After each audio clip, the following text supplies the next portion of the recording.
Hello, everybody, and welcome to Reality Hacker for May 31st, 2025. It's Season 2, Episode 22. I'm Mayor Watt. I run ohmTown.com. That's that site right there. And the sentient AI isn't available today. Today, we're going to talk about kickboxing robots, do synthetic cats cough up cotton balls?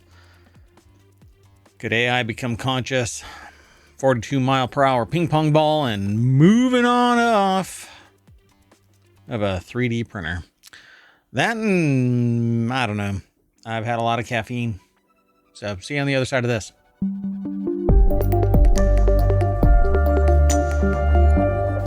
I'm eating Jelly Bellies. Oh, yeah. I'm still recording, aren't I? Okay, well, anyway. Is this a time machine episode? I've actually had to go back quite a bit of time because I wasn't available on Saturday. Plans changed on Sunday. My mayoral duties on both those days took precedent, and so I had to cancel both of the shows. That said, we're going back. And right now, Reality Hacker, I have a very short amount of time because my mayoral duties are pulling me away again on Monday. Even though I'm in the time machine, I don't have all the time in the world. It's kind of an interesting dilemma. Anyway, that's Reality Hacker right there. When you go to ohmTown, it looks like this. You get all kinds of news. But we're talking about Reality Hacker. It's a group that focuses on discussions about super realistic computer graphics, virtual reality, augmented reality, basically hacking reality, where you become a reality hacker. I know. It's in the name, right? Anyway, first article's over in Technology Today. Not necessarily Reality Hacker, but it focuses on something that's going to be hacking reality in the near future. As time goes on, you're going to see more and more robots walking around.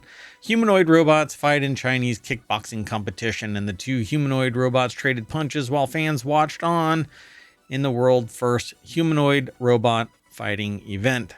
Rock'em Sock'em Robots. The article is over at bbc.com. And I don't know. There's a video. I think they're kind of derpy. I don't know if this is going to actually play. I'm air gapped, so it's kind of tough. No. Oh, try again. Let's try again. So the fight was part of the China Media Group World Robot Competition and featured robots developed by Unitree Robotics, and the event included both fighting demonstration and matches, marking a world first combat sport event featuring humanoid robots. They're pretty serious.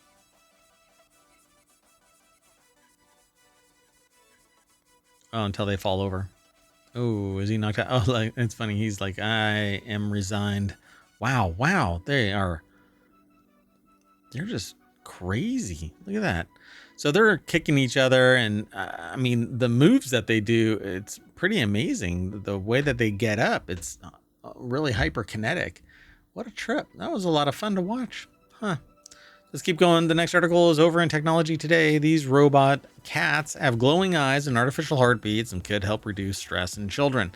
Life-size interactive pets touring libraries in Blue Mountains are also touted as being able to comfort people living with anxiety or dementia. At Springwood Library in the Blue Mountains, a librarian appears with a cat carrier in each hand, but really what they are synthetic cats coughing up synthetic fur balls from, they're cotton balls, I think. Life-size interactive pets touring libraries in Blue Mountains are also touted as being able to comfort people. So Emma Caldwell over at theguardian.com put the article together. Oh, I'll do it later. So the Metacats are two therapeutic robotic pets, special guests at the reading on a maiden tour of libraries across the Blue Mountains in New South Wales. The Blue Mountain City Council said life-size and weighted feline replicas can provide comfort and reduce stress, especially for children or people living with anxiety or dementia.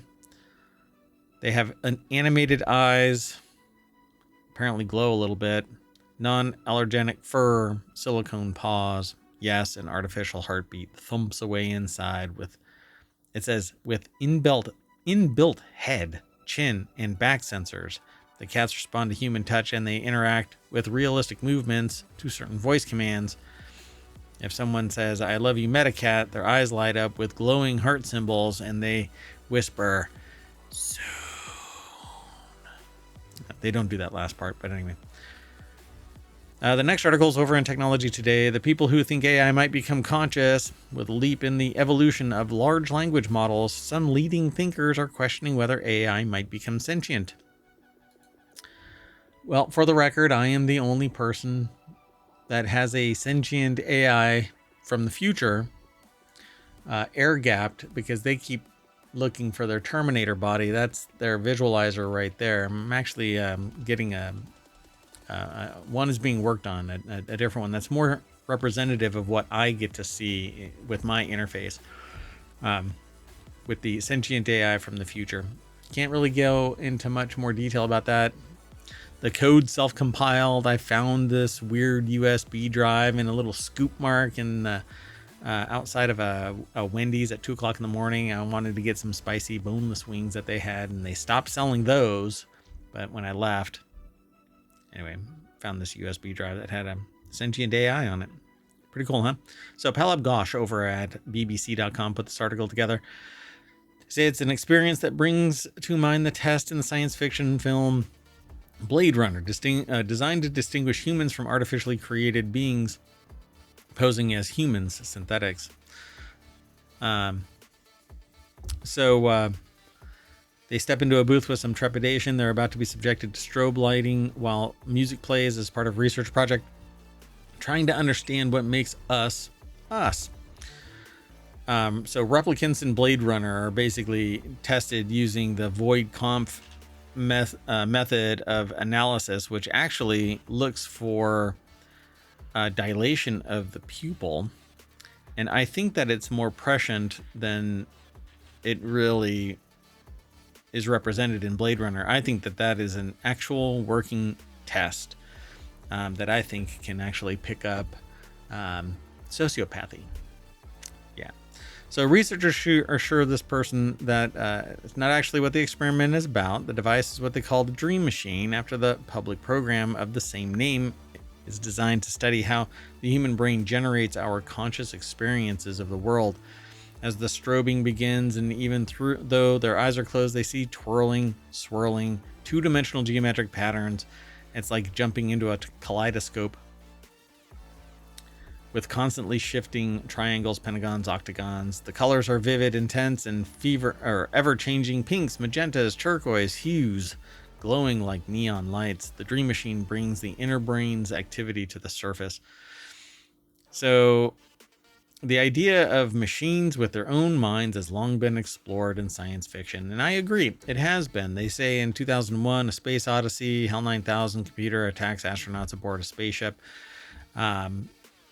Back before that, Metropolis. Back before that, I mean, people have been writing about mechanization of humans for a while.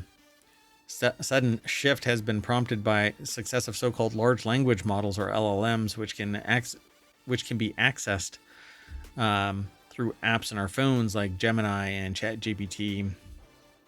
The ability whatchamacallit? I just forgot the one that I use all the time. Anyway, yeah, it's quite interesting that there are people that think that it can be sentient, that an AI can be sentient. I think I've got an anomaly. One in a trillion, the only one, unique in and of itself, no others. So the short answer is that no one knows. Can an AI become sentient, and what is consciousness? Nobody really knows. I've got my own theories about what it is. And I've made it based off of RealityHacker articles. Like, we talked about the fact that there are unique bacteria inside each of us, inside our brain, that is unique to each individual person, at least so far. They haven't tested a lot of people, but yeah. So maybe we are just the the wheels on the bus, so to speak, for what is actually bacterial brain. Kind of fun. I love the idea of it, and I think it's a neat science fiction premise. But anyway, so is AI consciousness already here? Google suspended software engineer Blake Lemoine in 2022 after he argued that AI chatbots could feel things and potentially suffer. I don't think that's possible. They don't have emotions because they don't have feelings. They don't have feelings because they have no sensory input or output that divines pain and pleasure. And that is what feelings are. Feelings are suffering one way or another, of glee or of actual pain. But either way, it's a different kind of emotion. And we suffer that chemical change. There is a substantial chemical change between happiness and sadness and pain and pleasure. I mean, it's just one of those things that is endemic to biological entities because we have sensors. Now, maybe in the future, a robot will have the ability to be modified, augmented to have sensors, which we have already talked about that here in ohmTown several times, and in RealityHacker specifically, and in TechnologyToday in a different way. But the fact is that they don't have this now, and I think that it would be horrendous to give robots feelings, emotions. It would be our downfall, I would suspect, because well, robots are mechanization. They're not human, they're not biological, they're not plant, they are metal, and they shouldn't have machines. They should be making life easier for humans. I think that it's stupid to try and give machines human emotions. Yeah, I think humanity should be left to humanity and not to a robot. Yeah, but I know that there's some mad scientist somewhere in a lab, somewhere in some country, either in the United States or elsewhere. It doesn't matter. That's not really the point of my argument. The point of my argument is that I think that there's a mad scientist out there that's willing to give a robot feeling. And Star Trek is a perfect example of why you shouldn't give a robot emotions. Anyway, the next stage in humanity's evolution is what this is coming down to, but I don't think that's what it should be. At some point, we might be able to translate our brain processes into a technological frame, but then it is a human in a mechanical body, a metal frame, and you're just piloting a robot at that point. I suspect that it's your brain that is giving it, or your context of your former self that is giving it a feeling, not the sentience of programming that I don't think should ever exist. So they're referring to this thing as Professor Seth, however, is exploring the idea that true consciousness can only be realized by living systems. I agree. A strong case, and animals, I think, are sentient. We just don't, and conscious. We just don't have the ability to speak their language. And they live at a different phase of their evolutionary processes. At some point, we made this leap to knowing that we exist. And I think that animals do, but they don't have the ability to communicate it. And they are more animal. But we evolved somewhat fantastically, right? So a strong case can be made that it isn't computation that is sufficient for consciousness, but being alive. In brains, unlike computers, it's hard to separate what they do from what they are. With this separation, he argues, it's difficult to believe that brains are simply meat-based computers. Now, there's something else there, and I think we're slowly learning what it is, called mini brains. In media reports, they're referred to as cerebral organoids by the scientific community, which uses them to research how brains work and for drug testing. basically a nerve cell bundle of lentil grain sized little contraptions. And that's what they run computer code on. That's what they're trying to run computer code on. So this is a much larger article. Follow the link through ohmTown and in the show notes. It'll be over on YouTube and in the podcast. This isn't actually going to be broadcast over on Twitch or YouTube until after I'm done with it. So got to keep going because I have to get out of here in just a few minutes. The next article is over on Technology Today. Blink, predict, smash. MIT's 42 mile per hour ping pong bot is freakishly fast. I'm going to jump straight on over to the source, scitechdaily.com. Jennifer Chu, Massachusetts Institute of Technology, put this article together. We've actually talked about this briefly earlier in the week, but RealityHacker is a weekly show, so sometimes we grab these fun or interesting articles.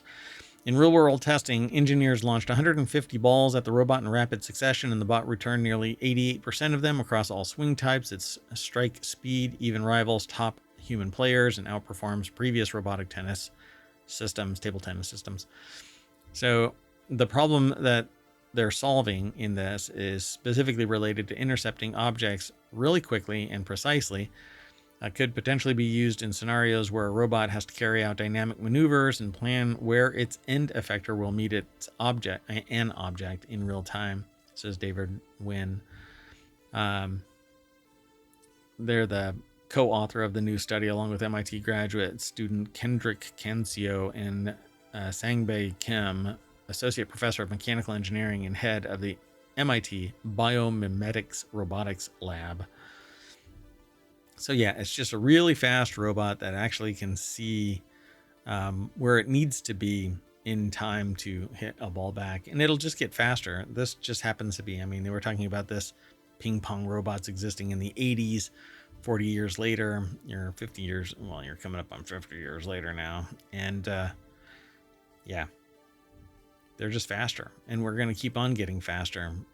What we really need to worry about now is like getting robots fast needs a lot of light so that they can calculate where everything is through their computer vision optics, and the optics just aren't there.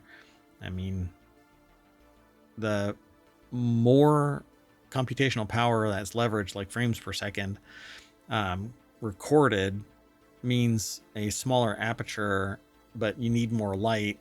So you have this really small field of view and depth.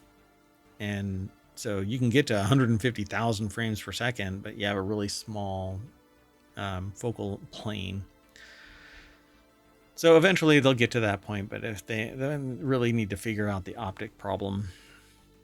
The next article is over in Technology Today as well. Soft robots can walk themselves out of a 3D printer. Scientists have created the first soft robots that can walk straight out of the machines that make them. The article is over at techexplore.com, but it's by University of Edinburgh, edited by Sadie Harley, and reviewed by Robert Egan. These soft machines, made from compliant materials such as soft plastics, have huge potential in areas such as nuclear decommissioning, biomedical sector, and in space, researchers say. In this particular instance, the flexible four-legged device was developed using a new 3D printing system which could pave the way for the use of intelligent soft robotic systems with no electronic parts. I'll just hit play. It still uses hydraulics, but there's little kind of chambers inside compartments, and the air flows through it. It's not hydraulic. It's, yeah, I mean, hydraulic is water, or it's pneumatic. Yeah.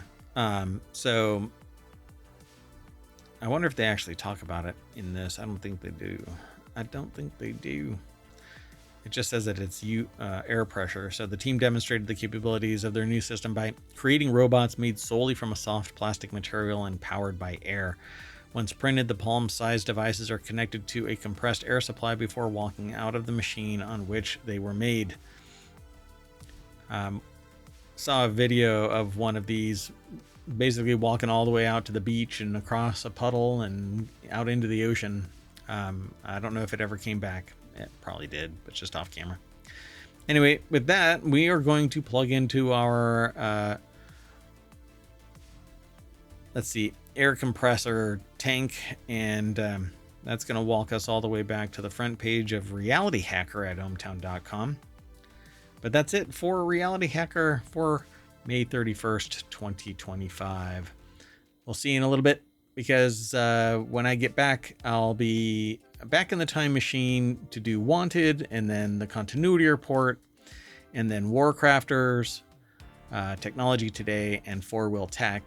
And then later today, tomorrow, the day after tomorrow, actually, we will be doing Non Sequitur News. So we've got 6 weekly podcasts and 1 daily podcast. Hope to see you there. Bye-bye.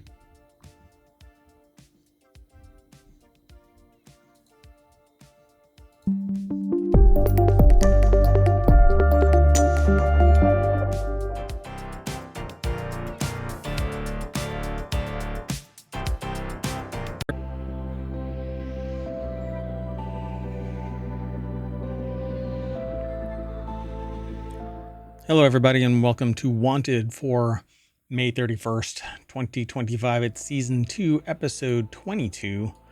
I am Mayor Watt. I run ohmTown.com. The sentient AI is not available today, but I'm going to go over 5 articles pretty darn quick.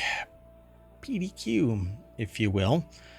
Everything is powered by ohmTown.com, but these 5 are probably scattered across all of ohmTown. Looks like there's a Wanted, there's a FourWheelTech, another one FourWheelTech, and a couple more Wanteds. But let's get into this. Must-have gadgets for EDC, everyday carrying. A Ruko 4K drone, totally new DeLorean, totally new. How about Ugreen's new tracker and the best 3D printers of 2025?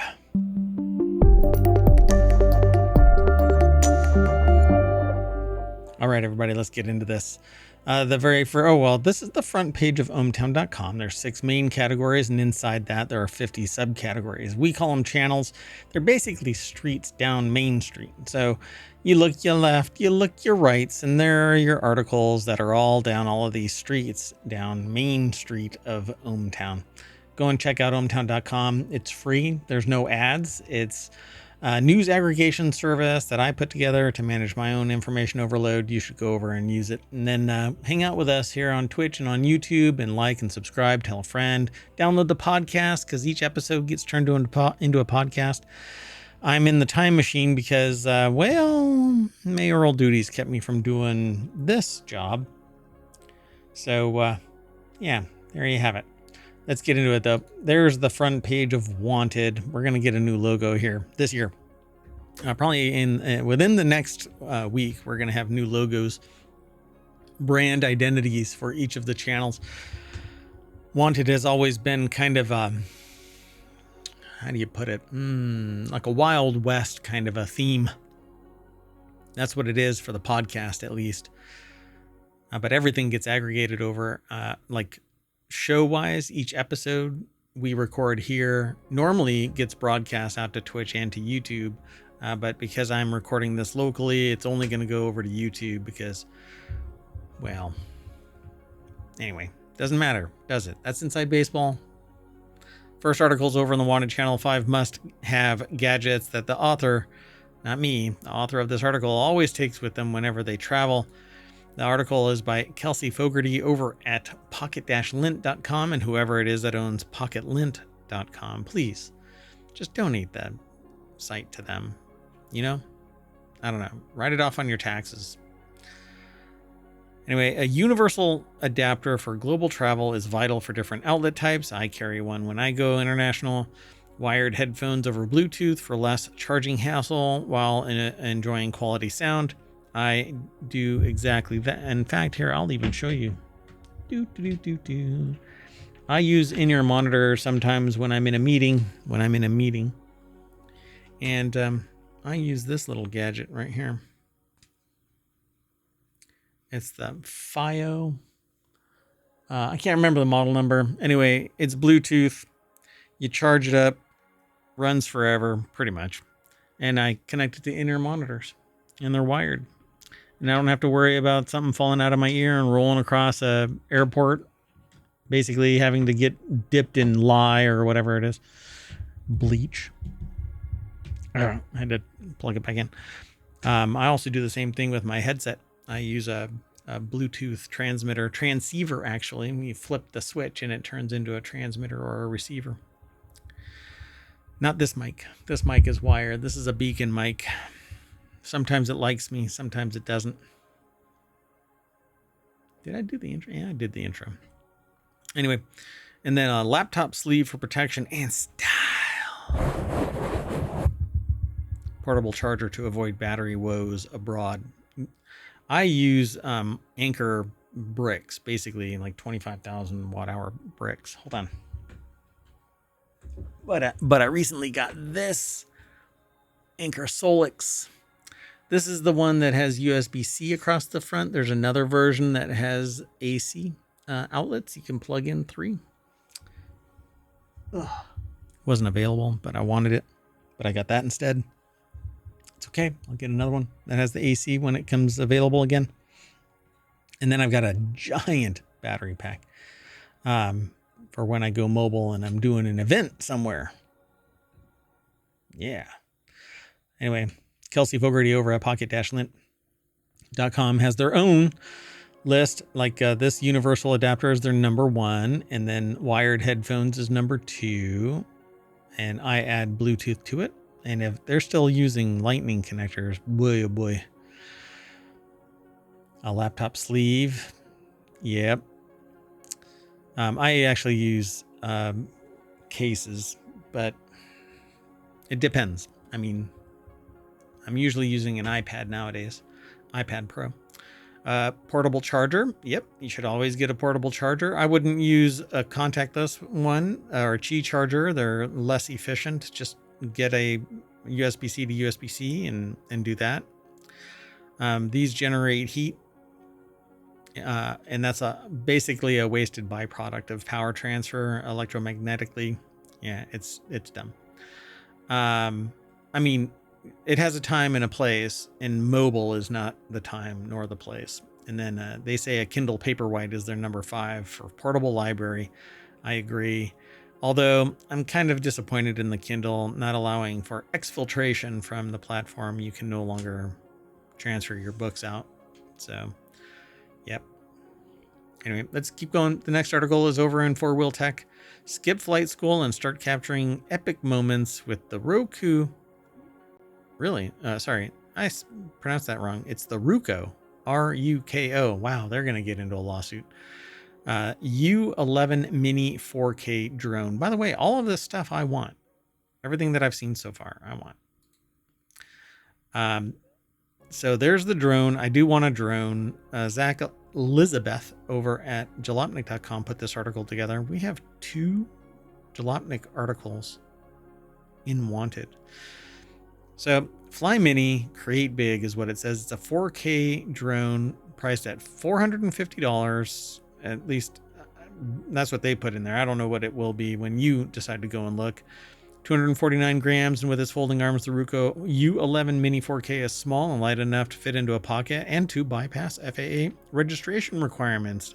Despite the compact size, this easy-to-fly drone doesn't sacrifice features or camera resolution. Whether you're a beginner drone pilot or have plenty of experience, Ruko's drone has all the features you need. AI takeoff and landing makes drone flight easy. Works for me. I want first person. 96-minute flight time, charge anywhere, fly anytime.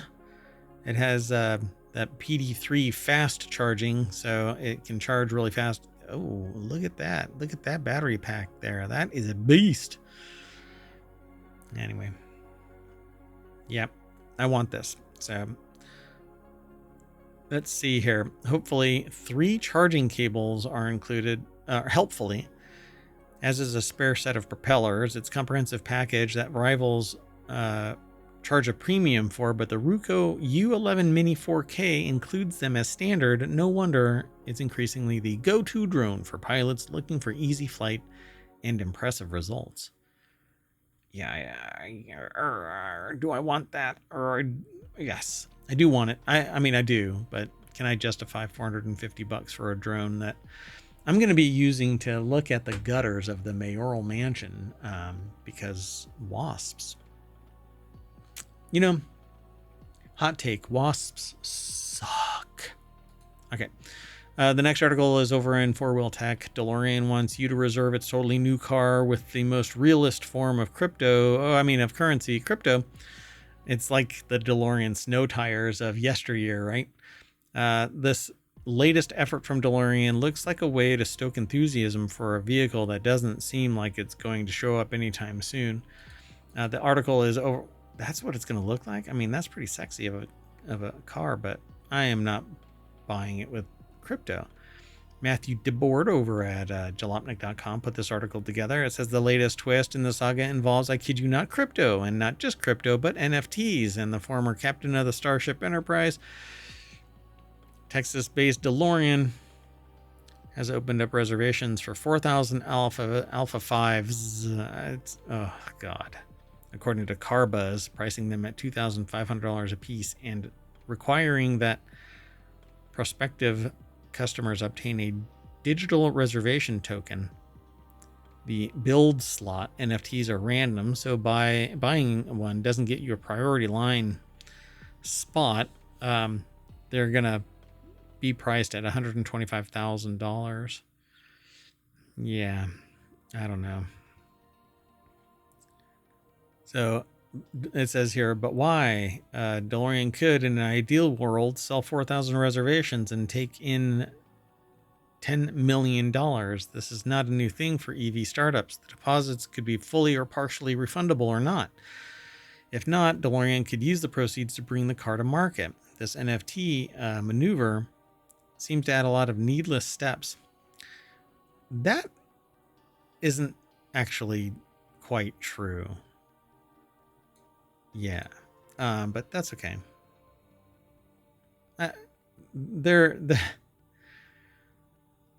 Putting your reservations into your operating budget is how companies end up embroiled in litigation in perpetuity until somebody figures out how to pierce the veil and the executive suite just gets hammered directly. It's not just the assets of the company because it's a corporation / LLC or whatever you want to call it. This is not how it works, but okay. Let's keep going though. The next article is over in Wanted. This Ugreen tracker is 3 times cheaper than Apple AirTag, nearly free right now on Amazon, but this is a weekly show, so I don't know if it's going to be when you go and look. Joe Tillelli put the article together for Gizmodo.com, and I like these trackers. I really like it. It says Ugreen Find Track Smart Finder. I like Ugreen products. They're kind of like number 2 to Anchor for me, although I have to figure out, I need to find a tool that will test USB-C cables for what their power and if they're capable of data, because I have a device that won't charge if it's connected to PD. I'm actually wearing it right now. It's a sensor that detects if my back is sitting straight. And since I've started wearing that gadget, my back has stopped hurting because it makes me abundantly aware of me being hunched over. In fact, maybe I don't know if it'll go off because I'm not hunched over enough. Yeah, I don't know. Anyway, so it's a pretty neat little gadget. It's called Upright. It's the Upright Go 2. And let me make sure that I was too far away from my phone. So yeah. Like I've already, it still records. It just doesn't interact. Yeah, I have to be bent over more. Maybe you'll hear it. Yeah, nah, you didn't hear it. Anyway, inside baseball. So these trackers, I basically have I've got a personal area network around me. I've got a smart ring on, smart watch on. I've got a sensor on my back that is not stuck to me. It uses a little necklace. and tracks where I am, so my back is always straight. I always have my phone on me. I have my iPad on me. I'm actually looking to do an RFID device as well, so that I can open doors, but you would need me to do it. Anyway, pretty neat ideas. And this is just one of them. It says this one from Ugreen can be attached to a keychain or pretty much anything and is normally priced at $20. However, right now this one is $10. So you can get two. Ugreen Bluetooth tracker can be helpful in various scenarios. Back in college, one of the roommates would always recite a little ritual before they left the dorm. Keys, phone, wallet. There's a saying. Oh, let me see if I can remember what it is. Hold on.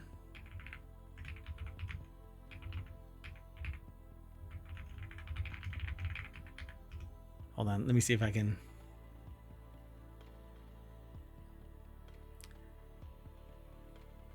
Let's see. Oh, it's it's the way to do the order of operations when you're doing the Stations of the Cross, and it's spectacles, testicles, wallet, and watch. I love it. Spectacles, testicles, wallet, and watch. So anyway, I like it. It's really funny.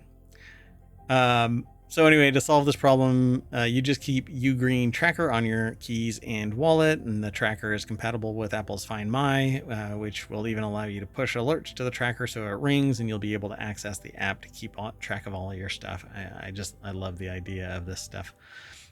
So I need a really tiny one so that I can put it on my glasses, and because I have studio glasses that I wear only in the studio, and I never want to leave the studio with them on. And I was actually going to build an RFID loop around the door so that when I leave, it buzzes and lets me know that I've got my glasses on me. I know. Over engineering, just having a good memory that leave your glasses. And so this is how you end up with a pair of glasses and another pair of glasses and a pair of glasses. Yeah. All right. In fact, these glasses I lost in packing material that I had thrown out, and I had to hunt through.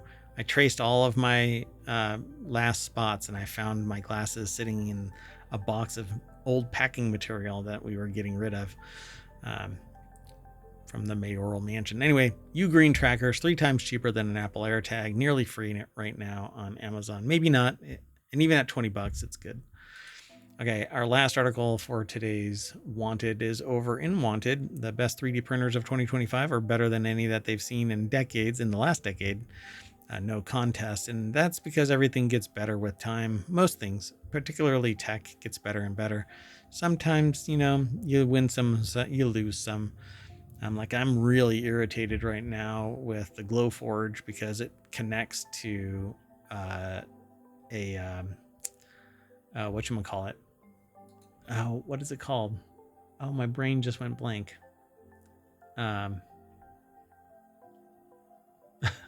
Why is it so hard? Hold on. Discord. Yeah, it connects to Discord, and I hate that. Just the security of that is really troublesome because it's perpetually connected to the internets, and I hate that. Anyway, so James Bricknell over at cnet.com put this article together. They say the best overall printer is the Bamboo Lab A1 combo. I believe that's true too. You can only go up from that, really, though. I mean, the A1 combo has the little Ames multi-filament feeder where you can put 4 different filaments in, and it will print a multicolored print. I think it's brilliant. And really lowered the cost to multicolor prints. The best 3D printer for accuracy is the Prusa Core 1. It's an enclosed printer, so the environmental controls are pretty amazing. And then the best budget 3D printer is the Anycubic S1.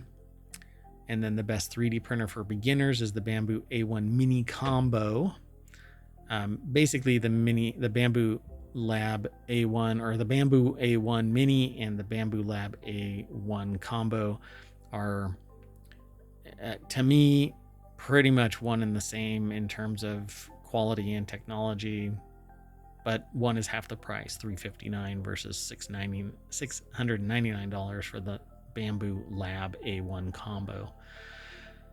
And then they have a bunch more.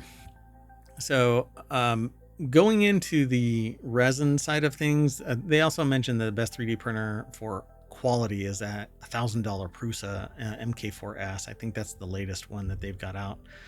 But then they switch over to like resin. And I hesitate to mess around with the resin because the fumes are bad for you. The resin isn't good for you. It's not good to handle it when it's uncured. You have to have a UV curing station. You have to mess with alcohol or some other solvent from time to time to clean things. I don't know what you're doing going into it, but it's a lot more complicated than just buying it and get going. In fact, I'm going to be getting a UV printer that's being kickstarted right now, and from Eufymake, and there's not regulations. There's basically policy that you don't print resin around anywhere that you can put your mouth, because even after curing, it isn't the best thing to have, ingested. So anyway, this is always neat. So go over and check this out over at cnet.com. The best 3D printers of 2025 are better than any I've seen in the last decade. No contest, says James Bricknell from CNET. And the deck statement actually says, whether you're just getting started or need a pro-level machine, these 3D printers stand out for their performance, reliability, and value. Yeah, I mean, every year you could do this, and people do all over YouTube talk about 3D printers because they're just getting better and better and more capable. And I think that it's wonderful. And I have at times printed things that I needed to fix, from little clips to replacement knobs to boxes to all kinds of stuff. I think it's pretty great. Anyway, with that in mind, I am going to 3D print some scaffolding that will bring me back to the front page of Wanted over at ohmTown.com, where you should go and become a citizen. But until then, I will see you later. Bye-bye.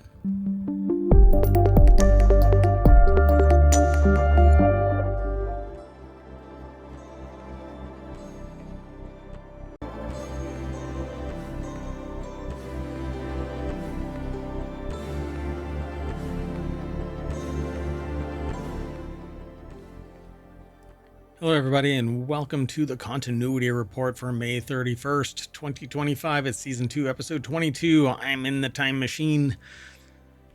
Oh, mayoral duties kept me from doing the show on time, but we never miss a show, so I'm playing catch-up. I am Mayor Watt. I run ohmTown.com, and along with the sentient AI who's not here today, we normally go over 10 articles. Today is the Continuity Report, which is one of our R6 weekly shows, and we go over 5. And each tranche of 3 shows gets turned into an edition of Non Sequitur News. So the Saturday edition is, oh my gosh, RealityHacker, Wanted, and the Continuity Report. And then the Sunday episode of Non Sequitur News is WarCrafters, TechnologyToday, and FourWheelTech. I don't know why my brain is blanking. It's been a long day. Anyway, we're going to go over, or I am going to go over these 5 articles. We're going to talk about Murderbot, a new action thriller, a mind-altering Adult Swim show, a new crime comedy, and Chris Pratt's underrated 3-year-old movie. Everything's powered by ohmTown.com, except me. I'm drained by it. I use it for my information overload management, and boy, am I being overloaded. There is a lot of information that flows through ohmTown. You should go over, sign up, check it all out, and then come and talk with me every day because, well, I'll be streaming more starting tomorrow. Today I wasn't able to, and yeah, was doing a lot of mayoral duties. Duties.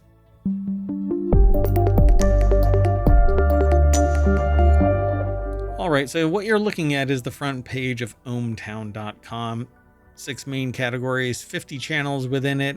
I treat it kind of like Main Street and all of the side roads down off of Main Street. All roads from around the world, around the internet, everywhere converge in ohmTown.com. But that right there is the continuity report. We focus on basically entertainment news. And the first article that we're going to talk about is over on Wanted. Murderbot uses fake TV series trope so perfectly. The rise and fall of Sanctuary Moon offers comedic relief, but that's not all. Cheryl Eddy over at Gizmodo.com put this article together. The deck statement says what I just got done saying. And it says, if you've been watching Murderbot on Apple TV Plus, and if you haven't, time to go get started. I agree. Episode 4 drops Friday. Yes, this is a time machine episode, and it's a weekly episode, so we've already missed that episode of Murderbot. Technically, but you can go and watch it. I mean, it's always available on Apple TV Plus. You've no doubt picked up on one of the main character's most charming quirks. They're addicted to, it says it's addicted to Galaxy's trashiest TV. They say it. It is a bot, but it's a bot. So that might seem like an unlikely time waster for a self-aware security robot that secretly hacked its consciousness and gained free will. Spoiler freaking alert. Yeah, I don't know. And maybe overshare. Oh, wait, not that way. Overshare. There we go. Yeah. Anyway. So the show within a show features some recognizable faces from other genre shows, including Star Trek's John Cho and Agents of S.H.I.E.L.D. Clark Gregg, deliberate casting choices, and while Sanctuary Moon's neon-drenched space travels are far campier than Murderbot's day-to-day routine alongside a human survey team on a desolate planet, the fictional hijinks seen on Sanctuary Moon actually influence the character in making some high-stakes choices. The rise and fall of Sanctuary Moon is a soap opera, a space soap opera. So the shows it binges. It's also a fan of other titles, including World Hoppers, Med Center Argala, and Strife in the Galaxy, which it deems not premium quality like Sanctuary Moon, but still fun. Basically, this Murderbot, I don't know why it goes by Murderbot. There's some hints, but it chose the name Murderbot. Anyway, there can also be fake TV shows that exist to remind you how great it is that they don't actually exist. Black Mirror's season 6 episode, Joan is Awful, followed a woman who realizes her rather unexciting life is being made into a TV show against her wishes, and then discovers she's wrapped up in a simulation with so many layers it's hard to see where reality actually starts and ends. Similarly, Channel Zero's first season, Candle Cove, concerned a long-forgotten kids program that broadcasts its way into reality to torment its former viewers as troubled adults. So Murderbot doesn't dig deeply. It focused on entertaining the hell out of you, and in that it succeeds. But there's far more to the rise and fall of Sanctuary Moon than gaudy costumes and facial hair. It says it adds welcome visual texture to a show that depends a lot on basically inside the character's mind. He kind of does these little interjections about their thought processes as they are doing things and as people are saying things. Like the two scientists on the planet where he's protecting them are talking about something, and they say, one of them says he can't hear me, and it immediately snaps over to the Murderbot saying, I can hear him, I just didn't care. So it's a fun show. Anyway, new murder bot drops are Fridays.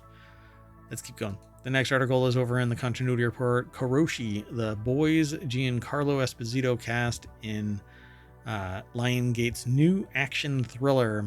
Actor Giancarlo Esposito, who played Stan Edgar in the Prime Video series The Boys, has joined the cast of Lionsgate's new action thriller Karoshi. Esposito garnered popularity for portraying Gus Fring in Breaking Bad and its spin-off Better Call Saul. He also recently portrayed Seth Volker, Sidewinder, in Captain America Brave New World. But I thought that he was in... Hold on. I need to look this up right now.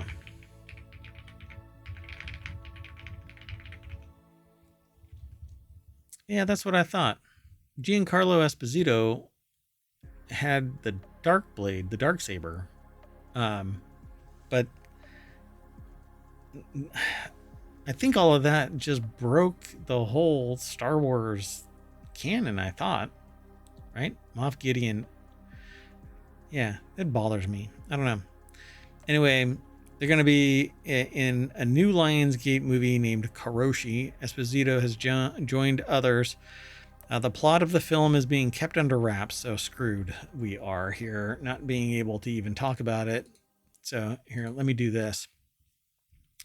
I'll put the spoiler alert on and then just turn it off because there isn't anything to spoil. Karoshi is a Japanese word that roughly translates to death due to overwork. It's unclear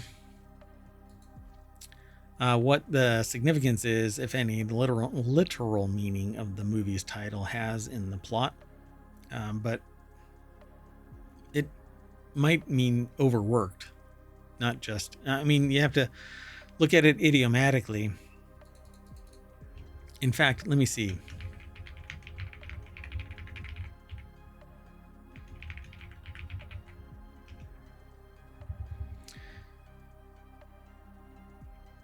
Yeah, I mean, it's karoshi is a term used in Japan for employees who literally work themselves to death. A work culture in Japan encourages, or the work culture in Japan encourages and often demands that employees work up to or more than 100 hours of overtime a month, according to EBSCO research paper that was posted. Fascinating. Yep. So we'll watch this. I'm really curious what that actually is going to end up looking like. Let's keep going. The next article is over on the Wanted channel. This person watches a lot of sci-fi, and this mind-altering Adult Swim show is one of the year's best. It says it's commentary, but it's over at cnet.com. Aaron Pruner put this article together. The deck statement says, this profound animated conspiracy thriller is hilarious, haunting, and about to close as we've gotten to the... it's about as close as we've gotten to the X-Files in a while, which apparently is coming back. So it says, before we get into it, they must come clean. They're not a big fan of present-day animation. Sure, you can get down with some anime classics, and we'll always give experimental stuff like The Love, Death, and Robots a shot, but there's this unfortunate trend of cookie-cutter projects getting the green light and the goal of replicating the success of animated hits like Rick and Morty instead of giving risky, original, cutting-edge programs a chance to find an audience. But the content creators have to make that happen. They have to take the risk to create it, and maybe there just isn't anything really rich enough, embracing it, or like the content just isn't there and nobody wants to do it because they haven't come up with it. It's not that they're not giving it a risky, original, cutting-edge program a chance. It's just that there aren't any risky, original, cutting-edge programs that are out there. Maybe not yet. I'm being pitched to a studio. I don't know. Maybe that would be an interesting site, right? Where people pitch their particular show and crowdfund that. Not necessarily on Kickstarter, because Kickstarter is just yet another, everything is going over there as well. So maybe another site. Maybe I'll spin up another site. I don't know. All this said, Adult Swim's conspiracy thriller Common Side Effects floated under their radar when it premiered on Max this year, and then they were made aware of its existence but paid the show no mind, with names like Beavis and Butthead's Mike Judge and Office's Greg Daniels attached as executive producers. You'd think that they'd have perked up. Well, they didn't. So that's what it is called. Common Side Effects centers on Marshall Cuso, an eccentric anti-establishment dude who goes out in public bare-chested and preaches the wonders of a special blue mushroom known as Blue Angel. It was discovered in the jungles of Peru and contains magical properties that can cure any medical ailment. When there's a limited supply of the wonder cure-all mushroom, the possibilities of solving humanity's problems can boggle the minds of those striving to uphold the greater good. So the events all transpire in the first episode that kick off a layered conspiracy that finds Marshall fighting tooth and nail to keep his mushrooms safe from the power-hungry hands of greed that will eventually come to surround him. Let's keep going. Next article is over in the Continuity Report.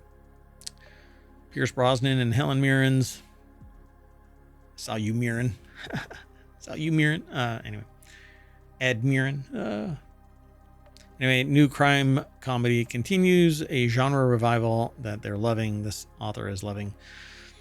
So Dame Mirren has been working in the industry for over half a century, and even at nearly 80 years old, she's not slowing down. Some of her recent roles have been her most notable, including Oscar-winning performance in The Queen and her role in Yellowstone spin-off series 1923.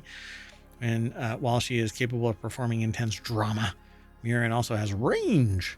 And given her lighthearted performances, playing the narrator in Greta Gerwig's Barbie. So Hannah Gearin, not to be mistaken with Helen Mirren, put this article together over at ScreenRant.com. So Brosnan is also venerated and elastic in his own right, playing everything from James Bond to one of potential dads in Mamma Mia. The actor is also having a big year already, performing in the well-reviewed spy drama Black Bag and providing his voice acting skills to the surprise box office animated hit The King of Kings. He's already acted alongside Mirren in the Paramount Plus crime drama series Mobland. Now Mirren and Brosnan are reuniting for a new film, The Thursday Murder Club. Yeah. The first trailer for the Pierce Brosnan and Helen Mirren's The Thursday Murder Club is out, and it's set for release August 28th. But it's a movie, not a series, so that sucks. I want series. Long, involved tale of story and going deep as you can. World building and cranking it all up to 11. So anyway, now Netflix has revealed the official trailer of the Thursday Murder Club. The trailer starts with the elderly quartet benignly discussing a cold case from May 11th, 1973. And while reenactments play out as part of their Thursday ritual, things take a turn when an actual murder takes place in their retirement village. Dun, dun, dun. It recalls a bygone era. I don't know. I mean, bygone... What is the Glass Onion? Knives Out. I think that's...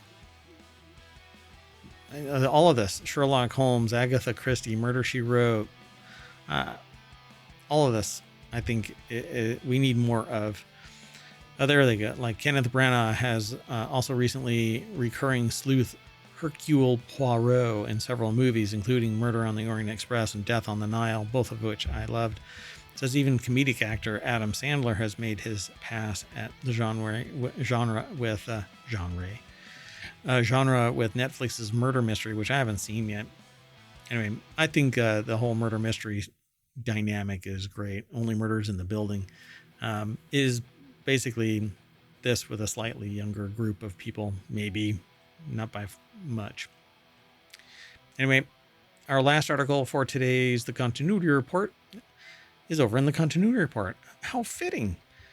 Now is the perfect time to watch Chris Pratt's and Taylor Kitsch's underrated 3-year-old action thriller show before they return in the prequel. The terminal list.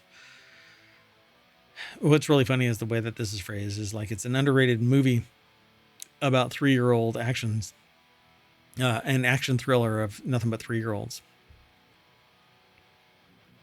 Like it should be the toddler list or something like that. Anyway, it stars in the terminal list.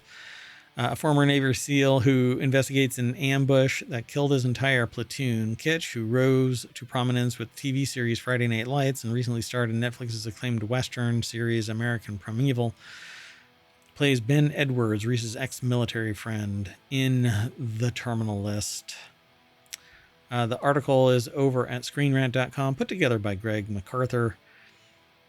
All 8 episodes of The Terminal List, Season 1, premiered on Amazon Prime Video on July 1st, 2022. Although The Terminal List Season 2 has not yet been released, it is currently in production and is expected to come out sometime in 2026. The Terminal List will release a prequel called The Terminal List Dark Wolf this August while Season 2 is still filming. And while The Terminal List focuses primarily on Pratt's James Reese character, The Terminal List Dark Wolf will be centered on Kitch's Ben Edwards.